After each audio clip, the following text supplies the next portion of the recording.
저희가 같이 갈라디아서 묵상을 마치고 고린도전서를 함께 보고 있습니다. 바울이 갈라디아서를 썼던 이유는 갈라디아 교회에 다른 복음, 즉 율법주의가 침투해 왔기 때문이었습니다. 바울은 믿음으로 말미암아 구원을 얻는 복음을 가르쳤는데 어떤 유대인들이 들어와서 믿음으로 구원을 받기는 해도 할례를 받아야지만, 그리고 율법을 지켜야지만 구원을 얻을 수 있는 것처럼 가르쳤습니다. 그리고 이것이 바울의 귀에 들어갔던 것이죠. 갈라디아서에서 율법주의에 대한 바울의 해결책은 무엇이었습니까? 바로 바른 복음을 선포하는 것이었습니다. 믿음으로 얻는 구원에 대해서 확증해 주는 것이었습니다. 갈라디아서 5장 4절 5절을 제가 읽도록 하겠습니다. 율법 안에서 의롭다함을 얻으려 하는 너희는 그리스도에게서 끊어지고 은혜에서 떨어진 자로다. 우리가 성령으로 믿음을 따라 의의 소망을 기다리노니. 믿음을 따라 얻는 구원의 복음을 바울은 선포하고 있었습니다. 율법주의에 대해서 그것은 육체로 자랑하려는 것이다. 내게는 그리스도밖에는 자랑이 없다. 우리는 믿음으로 이미 구원을 받은 자들이다. 나는 이미 세상에 대해 십자가에 못 박혔다. 라고 선포합니다. 자, 그렇다면 우리가 오늘 읽은 고린도 전서에, 특히 고린도 교회의 문제는 무엇이었을까요? 한 가지가 아니었습니다. 너무 많았습니다. 고린도 교회는 고대 사회에서도 아주 특수한 그런 지역이었습니다. 대부분의 고대 사람들은 태어난 곳에서 평생 살다가 죽을 때까지 살았는데 고린도는 그런 곳이 아니었습니다. 항구 도시로서 국제적인 교류들이 엄청나게 많고 또 문화적으로, 인종적으로도 다양한 사람들이 섞여서 살았습니다. 경제, 문화, 예술, 건축이 발달한 곳이었습니다. 마치 오늘날 우리가 살아가는 현대 도시와도 같은 그런 곳이었습니다. 서울이나 런던, 도쿄, 이런 뉴욕 같은 큰 거대한 세계 도시들의 특징을 가지고 있는 곳이 바로 고린도였습니다. 다양한 사람들, 다양한 가치관이 섞여 있었죠. 그런 곳일수록 사람들에게 정체성이 중요해집니다. 내가 누구인지, 나는 어디에 속한 사람인지가 중요해지는데 고린도 사람들은 무엇인가에 속하기 위해서 굉장히 애를 썼습니다. 심지어 교회를 와서도 그렇게 어디에 소속되기 위해서 애를 썼는데요. 고린도전서에서 바울이 가장 시급하게 다루었던 문제가 바로 교회의 분열이었습니다.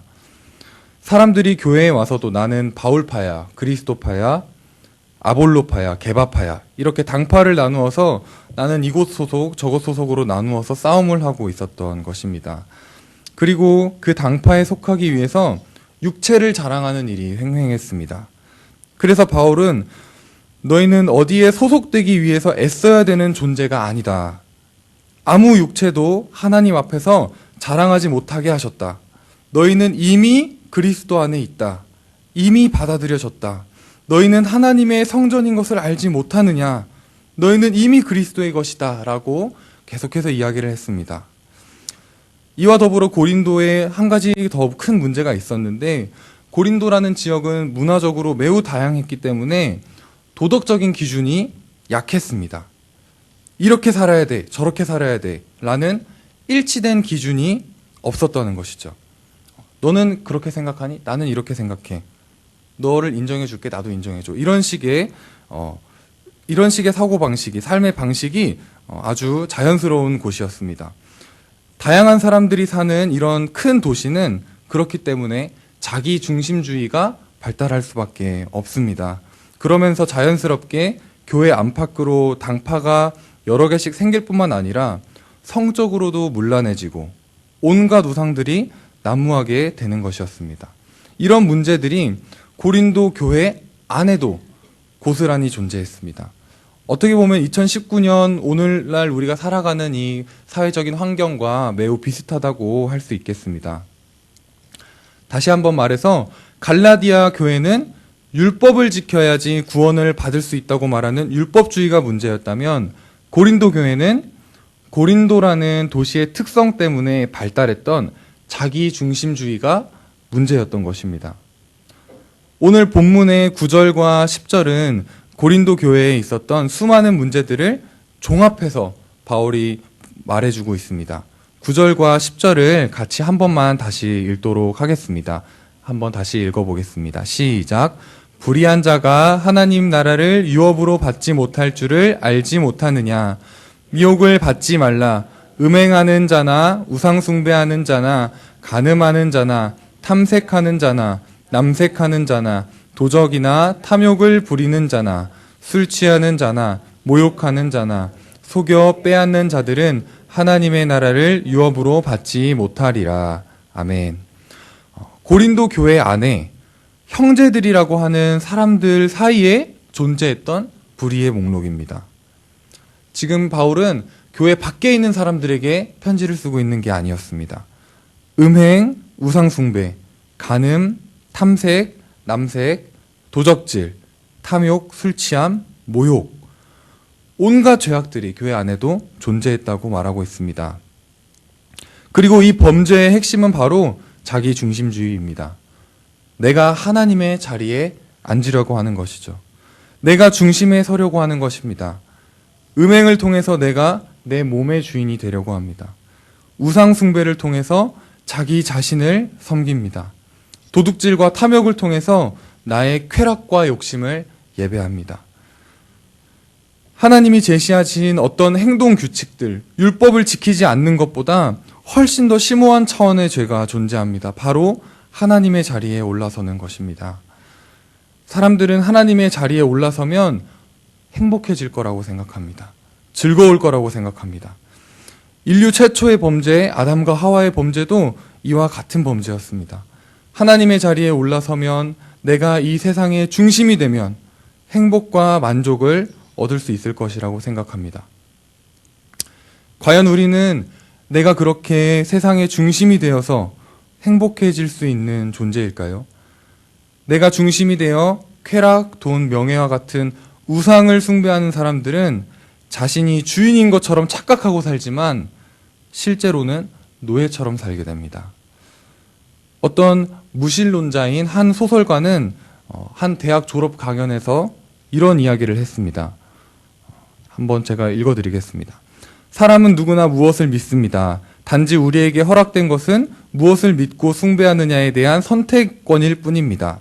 사람들이 특정 종교의 신을 숭배의 대상으로 선택하는 강력한 이유는 만일 신 이외의 다른 대상을 숭배하면 그것이 거꾸로 우리를 산채로 잡아먹을 것이기 때문입니다. 만일 돈이나 물질을 숭배한다면 우리는 이만하면 됐다라는 충족감은 절대 가질 수 없을 것입니다. 절대로 만족감을 느낄 수 없습니다. 진실로 그렇습니다. 자기 자신의 육체의 미모, 성적인 매력을 숭배해 보십시오.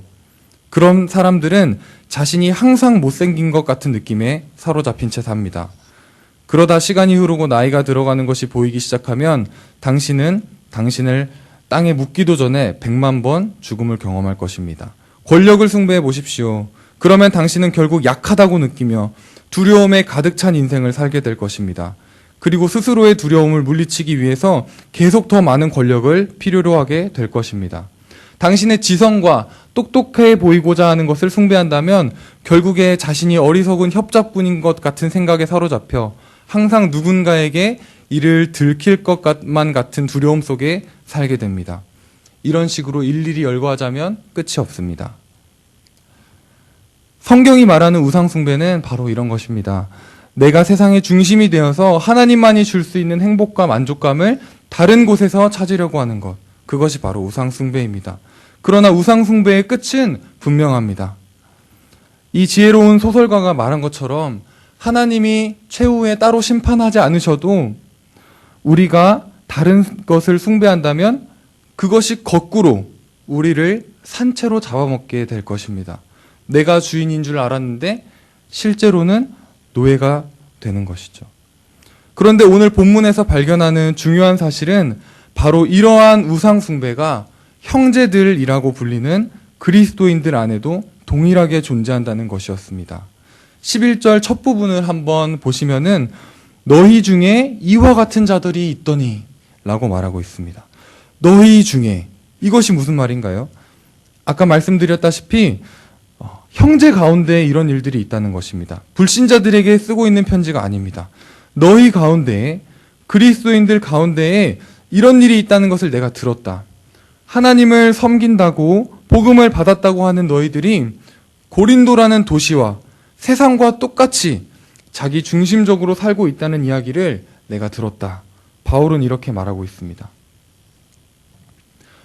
그렇다면 그리스도인들 안에서도 끊임없이 우리를 찾아오는 이 자기 중심주의에 대해서, 그리고 자기 중심주의가 가져오는 부패와 혼란에 대해서 바울은 어떤 해결책을 내놓을까요? 그 해결책으로서 우리가 함께 11절을 주목해 보기 원합니다. 11절입니다. 다시 한번 읽도록 하겠습니다. 시작. 너희 중에 이와 같은 자들이 있더니 주 예수 그리스도의 이름과 우리 하나님의 성령 안에서 씻음과 거룩함과 의롭다 하심을 받았느니라. 아멘. 이 말씀을 제가 원어의 순서대로 직역해서 옮겨드리면 이렇게 됩니다. 너희 중에 이와 같은 자들이 있다는 것을 내가 들었다. 그러나 너희는 씻음을 받았다. 그러나 너희는 거룩하게 되었다. 그러나 너희는 의롭게 되었다. 예수 그리스도의 이름 안에서, 그리고 우리 하나님의 성령 안에서.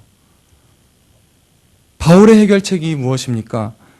율법주의에 대한 해결책과 똑같습니다. 바른 복음, 은혜의 복음. 우리가 무엇을 하지 않아도 이미 우리를 자녀 삼으신 자신의 독생자의 생명값을 치르신 하나님의 사랑을 선포하는 것이었습니다. 너희는 여전히 연약하지만, 그러나 너희는 신실하지 못하지만, 그러나 너희는 이미 씻음을 받았다. 그러나 너희는 이미 거룩하게 되었다. 그러나 너희는 예수 그리스도로 말미암아 의롭게 되었다. 너희가 받은 은혜를 기억하여라. 예수 그리스도께서 너희를 위하여 죽으셨다. 너희들은 내 안에서만 진정한 행복과 진정한 삶을 살아갈 수 있다. 이 은혜를 기억하라는 것입니다. 복음으로 돌아가라는 것입니다. 이 그러나의 은혜가 이 아침에 우리의 마음을 다시 한번 완전히 새롭게 하기를 소망합니다. 그래서 우리가 하나님의 자리에 올라서기를 즐거워하는 것이 아니라 하나님 그분을 즐거워하는 하나님의 백성으로 거듭나기를 간절히 원합니다. 말씀을 정리하겠습니다. 우상들은 달콤한 유혹으로 우리를 속이고 자기 중심적으로 살면 행복해질 것이라고 속이지만 결국의 우상은 우리를 노예로 만듭니다. 우상들의 파괴적인 영향력에서 벗어나는 유일한 방법은 참된 신, 참된 하나님, 참된 복음, 예수 그리스도에게로 돌아가는 것뿐입니다. 그분께서 우리를 사랑하시고 값없이 주신 생명 안에서 부유함을 누리는 것입니다. 이 아침이 우리의 연약함에도 불구하고 그러나라고 말씀하시는 하나님, 그러나 너희는 예수 그리스도의 십자가의 대속을 통해 이미 거룩하게 된 자들이다. 의롭게 된 자들이다. 내가 너희를 사랑한다 라고 말씀하시는 주님의 음성을 듣고 그리스도의 새 생명으로 새 출발하는 월요일 아침이 되시기를 축복합니다. 기도하겠습니다.